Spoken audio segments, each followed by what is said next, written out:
नमस्ते, मनाङ टिभी समाचारमा स्वागत छ। म जयराम थापा। मनाङको विकासको यात्रामा एउटा महत्त्वपूर्ण उपलब्धि हासिल भएको छ। नासोङ गाउँपालिका वडा नम्बर 2 मा रहेको नाचै गाउँमा पहिलो पटक मोटर बाटो पुगेको छ। कस्तो लाग्यो बाटो आउँदाखेरि गाउँमा? आयो भने म साह्रै खुसी भयो। ठाडो भिडलाई छिचोल्दै सडक विस्तारपछि अब नाचैवासीको वर्षौंदेखिको पैदल यात्राको बाध्यता हटेको छ।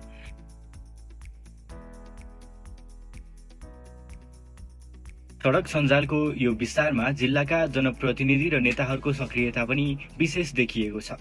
प्रतिनिधि सभा सदस्य टेकबहादुर गुरुङको विशेष पहल र उपस्थितिसँगै यो विशेष बस्तीमा विकासको नयाँ ढोका खुलेको छ। आज मलाई धेरै खुसी लाग्यो कि अब आज लालुपाते हाइड्रोपावर प्रशासन, स्थानीय बासिन्दाको, स्थानीय सरकारको, सङ्घको सरकारको सबैको पहल आज चाहिँ यहाँ बाटो पुऱ्यायो र आज चाहिँ उद्घाटन कार्यक्रम हामी सबै यहाँ भेला भयौँ। मलाई यति खुसी लागेको छ कि नार्बा गाउँपालिका पनि बाटो बनाउनेछ, हरेक वडामा बाटो बनाउँछ भन्ने कुरो मैले चाहिँ एकदम चाहिँ प्रयास गरिरहेको छु।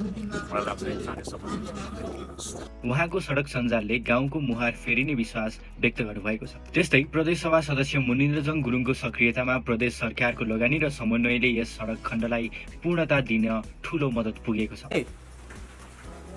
जति राम्रो वाइड गर्नुपर्ने कुरामा म प्रदेश सरकारसँग फेरि यो बाटो राम्रो बनाउनलाई म जोरदार माग गर्न चाहन्छु।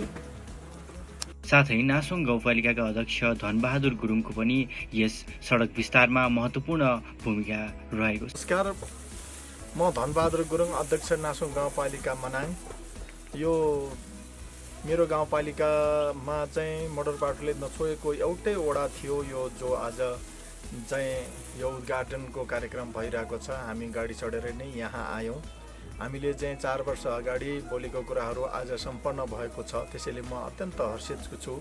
यो निर्माण गर्ने क्रममा अब यो विशेष गरेर चाहिँ लालुपाते हाइड्रो पावरलाई नि दिन चाहन्छु, किनकि लालुपाते हाइड्रोको ठुलो धनराशि खर्च गर्नुभएको छ।